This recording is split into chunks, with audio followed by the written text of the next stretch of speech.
The University of Louisville empowers students with over 50 fully online degrees and certificates in areas like business, public health, social work, engineering, and more. Flexible coursework allows time to focus on all of life's priorities. Learn more at louisville.edu/online.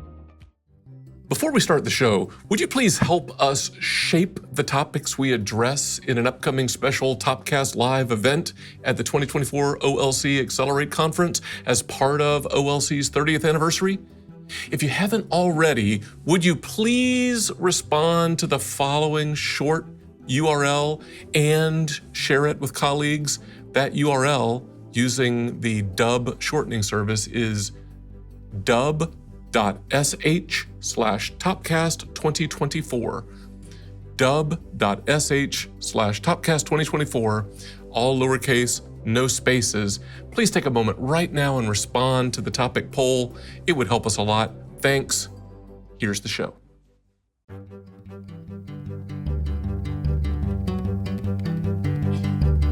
From the University of Louisville's Delphi Center for Teaching and Learning. And the University of Central Florida's Center for Distributed Learning. I'm Kelvin Thompson. And I am Tom Kavanaugh. And you are listening or watching or reading or watching the smoke signals to Topcast, the Teaching Online podcast. Hey, Tom. Hey, Kelvin. I actually enjoy consuming this podcast via semaphore flag signals. Yeah. That seems to be your preferred medium. It is. It is. Hurts my wrist too much to try to do that little. I can't get it down. Yeah. Really all that well. The other way that I like to listen is in Morse code. That's usually pretty fun. It's a little longer. It's longer that way. Yeah.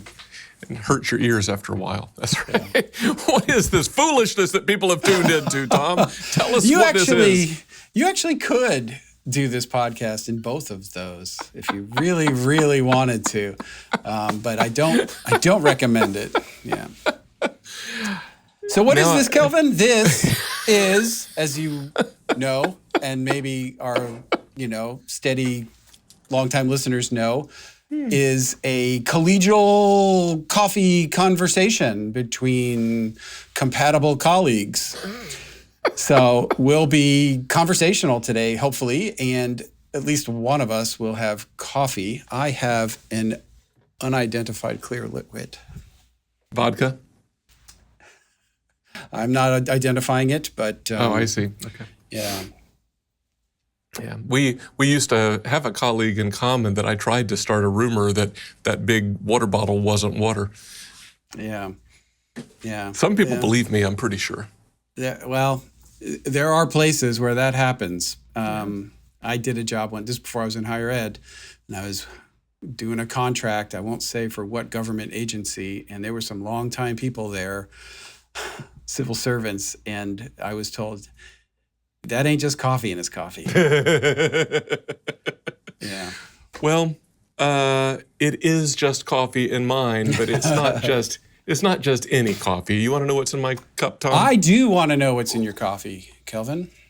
So today's coffee in my cup, Tom, is called, it's got a fancy title, Equinox, a fall blend from Soonigus Coffee here in Louisville, Kentucky.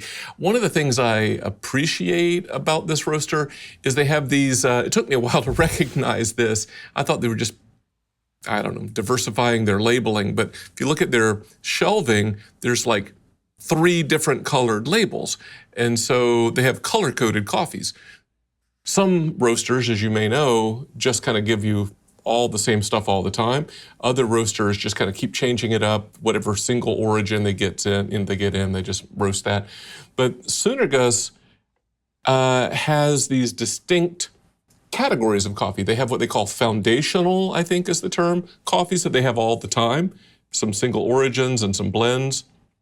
And then they have this more kind of somewhat slowly rotating group of coffees that I think are primarily single origins that they get in at certain times.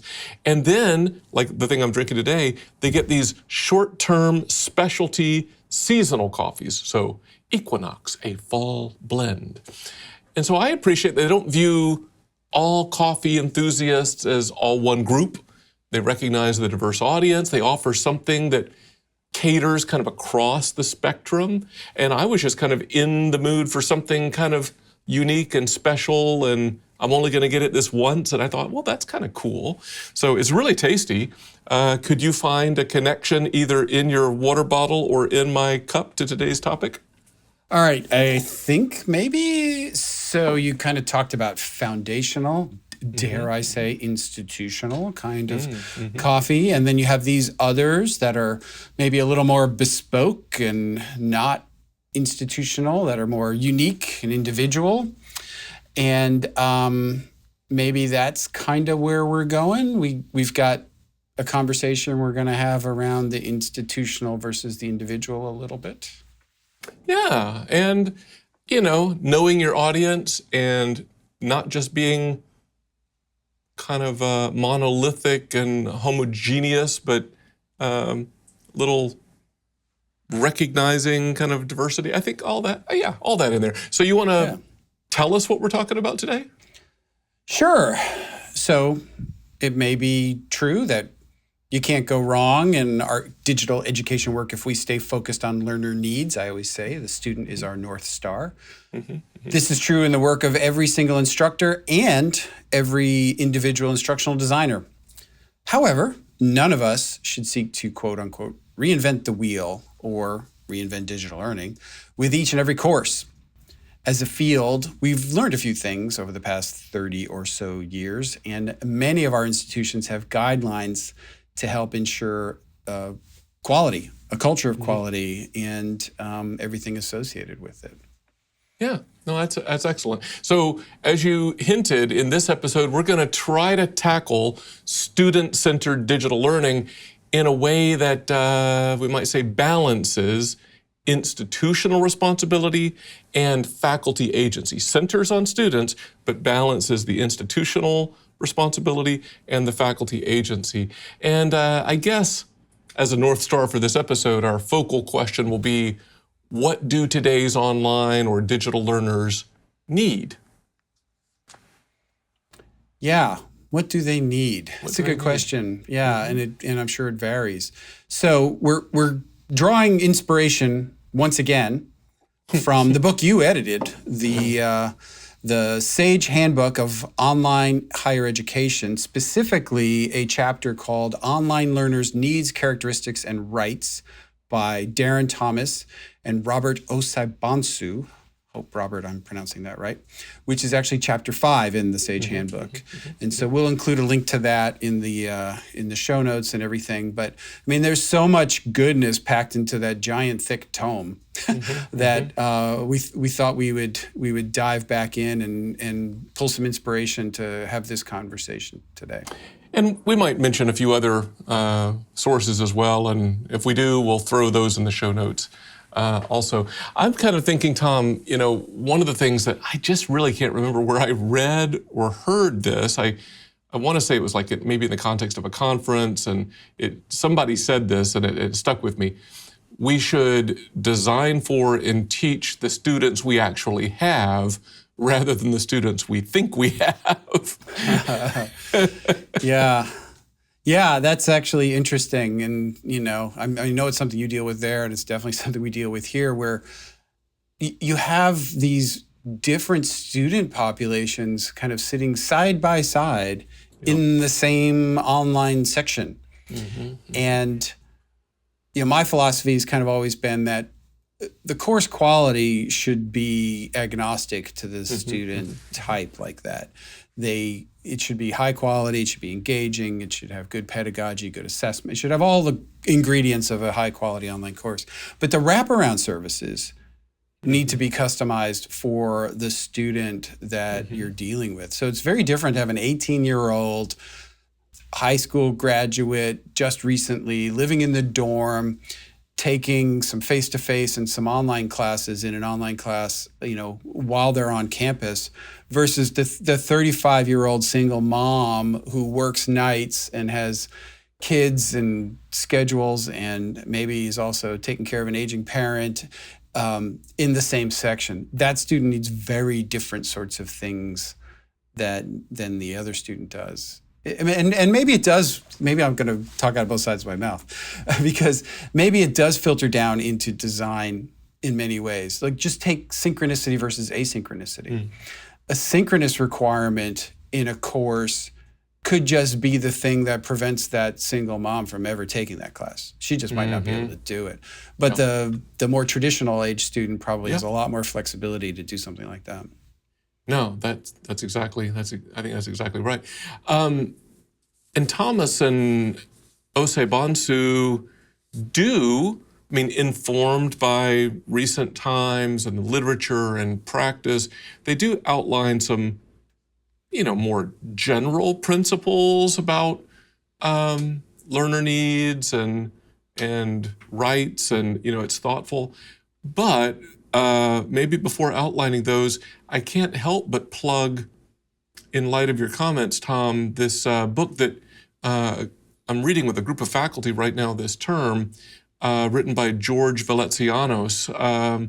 It's called Learning Online, The Student Experience. And it was released in 2020. It'd be interesting to see, to what extent it would have shifted if it was, released a year or so later. But it's 17 distinct profiles of different kinds of online learners. We did that podcast episode a few years ago, like the 3 students you might meet in your online course. Yeah. And Veletsianos does, here's 17 distinct. Oh my gosh. And they're all either based on interviews that he conducted personally, or that a profile that he pulled together from other published sources. But he keeps driving home the point that this isn't one size fits all, and you've got to be sort of attuned, right? Attuned. Yeah. Wow. 17's a lot. 17's a lot. Yeah, and I don't doubt him, and I'm sure there's some real thought and intentionality that went into those different categories. But wow, it's a lot. Yeah. So I don't know. Do you want to kind of walk us through the characteristics from chapter 5? So maybe I'll just kind of hit a couple of across the top milestones, and maybe we might go back and touch base on a couple of these. One, the authors of chapter 5 of the Sage Handbook, they talk about pre-pandemic online learner characteristics versus post-pandemic learner characteristics. That's an interesting, they don't spend a lot of time there, but they call that out. They talk about more, what they consider, I think, more stable traits of successful online learners. They talk about categories of necessary student support. And it seems to me that they sort of tilt towards student support at the instructor level, but then with maybe a little bit of an extension into the work of other professionals as well. So the faculty member kind of is the front line, and then it's extended into somebody else. And then they include this, I wasn't familiar with it, but I guess Proctor U published what they proposed as a 7-point student bill of rights. And so they unpack that a little bit. Do you want to comment on any of those things that sound interesting to you? It all rings true, sort of without knowing the details of the Bill of Rights. But I do agree that students have certain rights and expectations that are probably inherent or inferred when they sign up for an online class. Like you're going to actually be able to do it online. Yeah, that's a key. Yeah, well, I don't know. It comes up periodically where it does. That's not true in every case, and of course we have to intervene and say, "Hey, do you realize who you actually have in your class?" This is back to your original point versus the students you think you have or want. That's right. Yeah, it still happens. It's rare, but it still happens. But this other concept of the traits of successful online learners, what makes them successful? Time management, autonomy, problem solving. I think all of that is true, and it kind of goes into like what we call nights online to help students prepare for being successful in an online class. But you could also apply those same tactics, strategies, characteristics, I think, to any modality, and they're going to help you probably. Yeah, although, I mean, I imagine you, like I, through the years, you hear various versions of either directly from students or synthesized and recounted secondhand, that students say, "Well, I just learn better when somebody's like I have to be in that room and somebody is like looking right at me," and so no matter your time management and your assertiveness and your problem solving, your autonomy, some people they seem to hang their hat on that, and they feel less of that, I don't know, immediacy, maybe, to use a word from some of the teaching practice literature, than they do when you've got a computer screen mediating, I guess. No, it's true. I was sitting on an airplane next to a guy this week, and we were just chatting as we were coming through the bumpy clouds into the storms of Orlando, and tell him what I do for a living, and I don't learn so good online. I'm much better face to face. That's how I did my college. And look, that may be true. It is just better for some people versus other people. But all right, so maybe I can kind of turn the page into the other part of this conversation. Yeah. So there's a certain level of faculty autonomy in building courses, supporting students of various kinds. But then there's also an institutional responsibility. And how does an institution and a faculty negotiate that between them? Like, what do I do versus what does the institution does do? And that's going to vary, obviously, from school to school. I wonder if you've given any thought to, like guidelines, rubrics, or just general practice on sort of navigating that relationship between the individual and the institutional. Yeah, I'm living it every day. Yeah, it was interesting. I was in a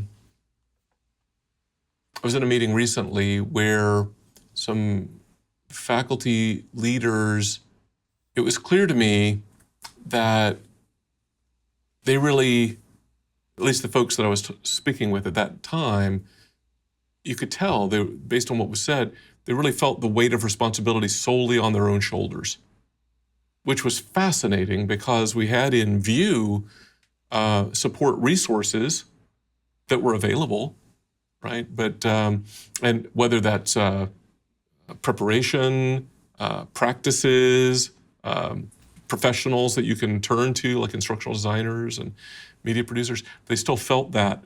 And then in that same conversation, it was kind of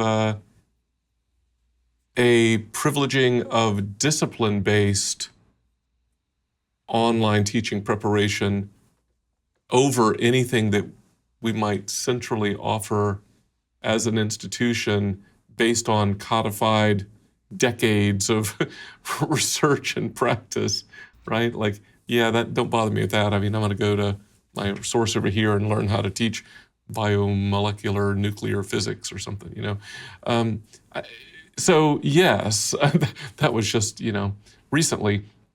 And so we're in the process of structuring some more broad written guidance to try to get everybody around on the same page, and it's a work in progress. Yeah, I think it's hard.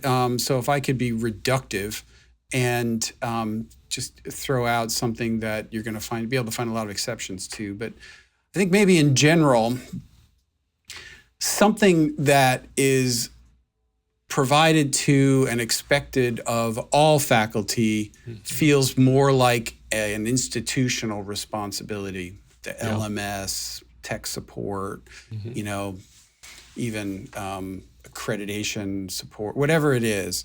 And then things that are a little more unique to the course that you are building feels more where the faculty needs to take the lead in that. So it's the general versus the specific, the broad versus the idiosyncratic. Now, obviously, there's going to be exceptions to all of those, but in general, I think that's one way of thinking about it.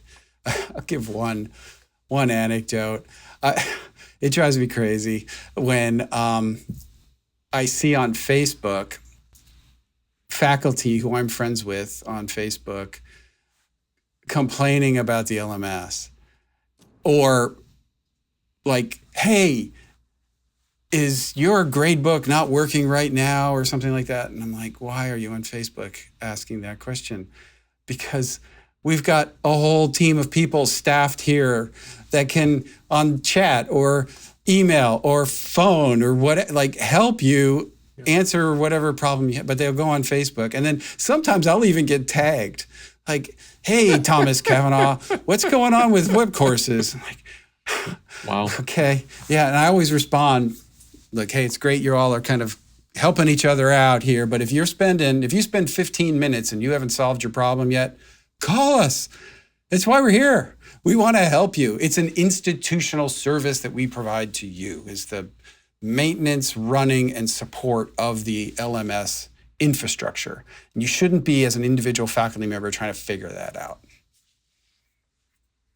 Yeah, I'm pondering all that. I agree with what you said about the kind of that framing, but then I think about, like, here's 3 categories that Thomas and Onsai Bonsu use in their chapter. And like I said, they kind of talk about frontline, like directly faculty, but then the implication is that there could be other folks behind them, right? So like things that, there are 3 categories for, like administrative, which is like really kind of like course logistics, like, grading clarity and rubrics and all that. Well, an individual instructor for an individual course determines that, but if there are conventions in place or practices or other people to consult with, or, here's what we found most useful, you decide, but here's that helps, right? And there's the pedagogical, like your presence as a trusted facilitator in a course and all that. But similarly, if you've got folks to lean on, I've got this challenge, whether that's a colleague down the hall or whether it's an instructional designer or whatever, right? And then of course the obvious one that you've already cited is like technical, right? In the classic example is tech troubleshooting. Student has a problem and they reach out to the instructor first, and that's kind of like the instructor reaching out to you on Facebook. You're like, here's somebody who could really help you. Yeah, and I mean, again, I don't mind them trying to solve their own problem, and it's often faster for them to do that or solve the problem for the student. But 15 minutes is sort of my arbitrary threshold. It's like, if you've reached that much time and you haven't solved the problem, call us, because that's why we're here, and it'll be faster for us to do it than for you to figure it out. Yeah, I mean, I think to your earlier point, to me, it's that institutional responsibility versus faculty agency. I think the way I think about it is scale.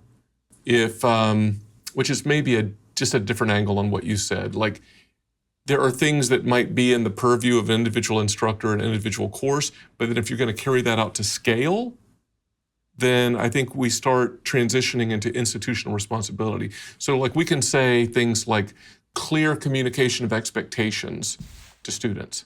Well, in the individual faculty, individual course perspective, that looks one way, but that shouldn't be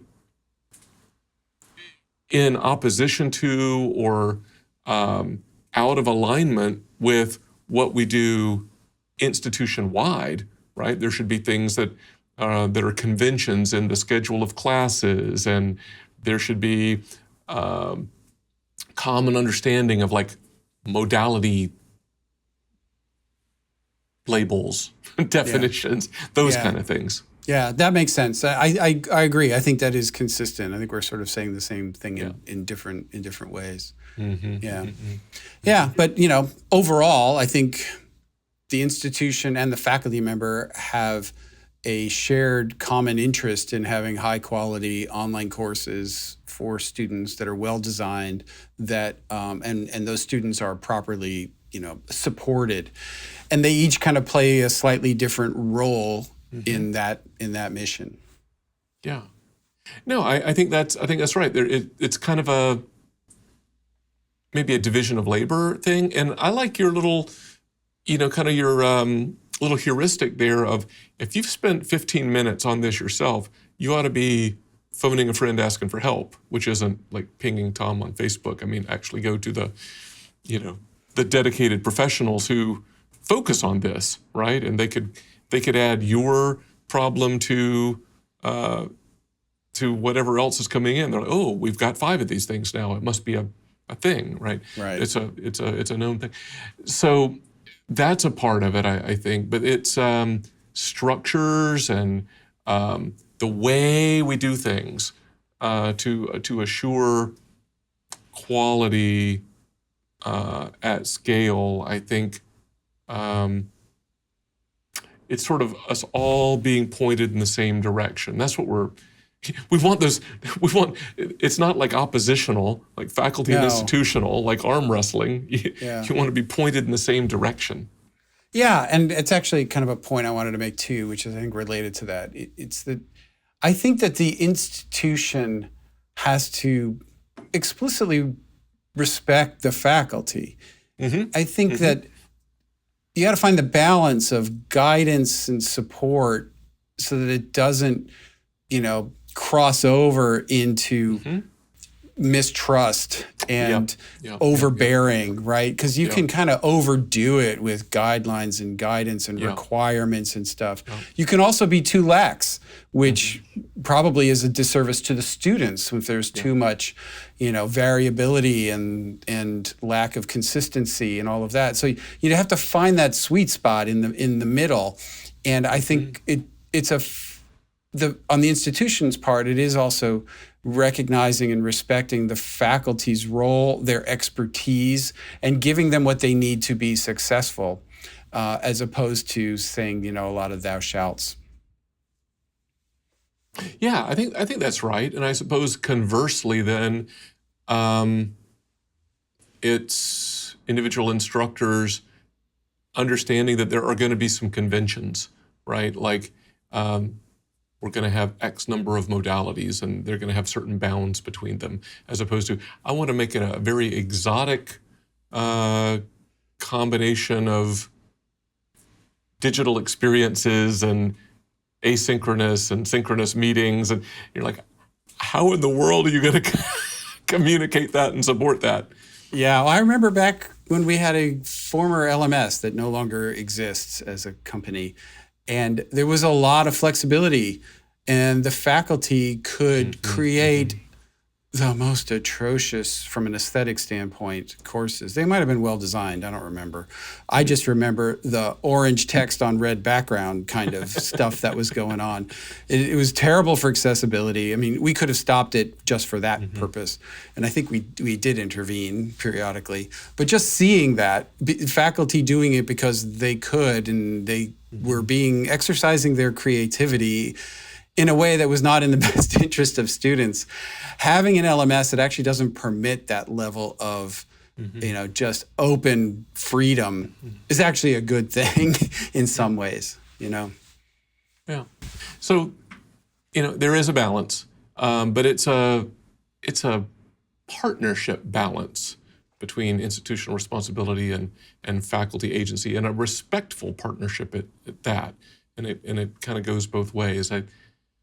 I think that's kind of like what I'm hearing in our conversation here. Would you agree? I would agree. And I think, to circle back around, it's all about the students. So shall I try to land the plane for us as we see the runway approaching? Please do. So centering on the needs of today's students will guide us all toward a more successful implementation of digital education, regardless of our scope, role, or duties, institutional or individual. We're all in this together, and it's all for the students. Yeah, no, that's right. How'd you put it at the beginning? Keeping the students as our North Star, right? I think that's we're all pointed in the same direction if we're all aimed at the same thing. That's exactly right. Well, Tom, it's been enjoyable as always conversing with you, even if not sharing coffee. I mean, because I don't know what that stuff is you're drinking. I'll never tell. A beverage anyway, a beverage together. So until next time for Topcast, I'm Kelvin. And I'm Tom. See ya.